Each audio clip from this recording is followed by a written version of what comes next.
আমি শ্রী সমাজ চ্যাটার্জি। বাস্তুতন্ত্রের উপর বাসুকি নাগের চন্দ্রগ্রহের অবস্থান। ভারতীয় জ্যোতিষ বিজ্ঞানে পৃথিবীর উপগ্রহ চন্দ্র গ্রহ নিয়ে আমি কিছু কথা বলবো।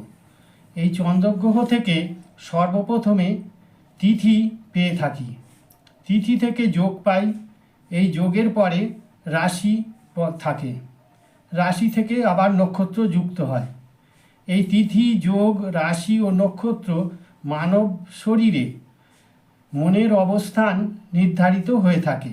এবারে নক্ষত্র থেকে দশা, মহাদশা, অন্তর্দশা, প্রত্যন্তর্দশা নির্ধারণ করা হয়।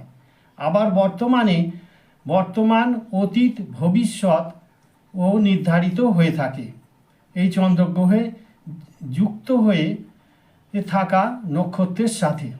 আমাদের প্রত্যেক মানবকে একান্তভাবে চন্দ্রকে জানা দরকার। এই চন্দ্রের পৃথিবী পরিক্রমণে যে তিথিগুলি নির্ধারিত হয় সেই তিথি ধরেই সমস্ত ধর্মের বিভিন্ন উৎসব, দেবদেবীর পূজা পার্বণ ও ধ্যান সাধনায় মানব সিদ্ধ হয়ে থাকেন। আবার মানব শরীরে এই চন্দ্রের মাধ্যমে গ্রহগণের পরিক্রমণের তাপমান অর্থাৎ ডিগ্রি বাড়া কমা হয়ে থাকে। এবারে চন্দ্রের ভালো ফল নিতে হলে সেই বিষয়ে আমি কিছু কথা বলবো। চন্দ্রের মধ্যে থাকে একটি নাগ, সেই নাগটির নাম হলো বাসুকি নাগ। এই নাগটি যখন রুষ্ট হয়ে যান কী অবস্থা প্রাপ্ত হয় সেই বিষয়ে আমি কিছু বলবো।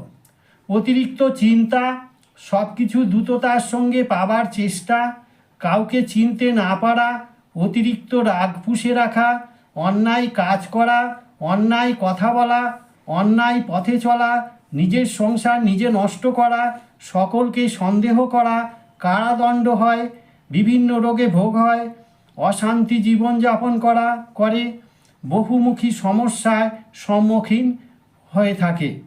আমি একটি সহজ উপায় বলবো।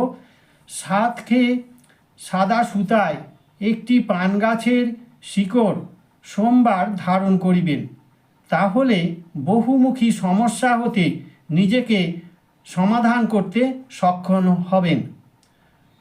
আজকের মতো এই পর্যন্ত, দেখা হবে অন্য ভিডিওতে।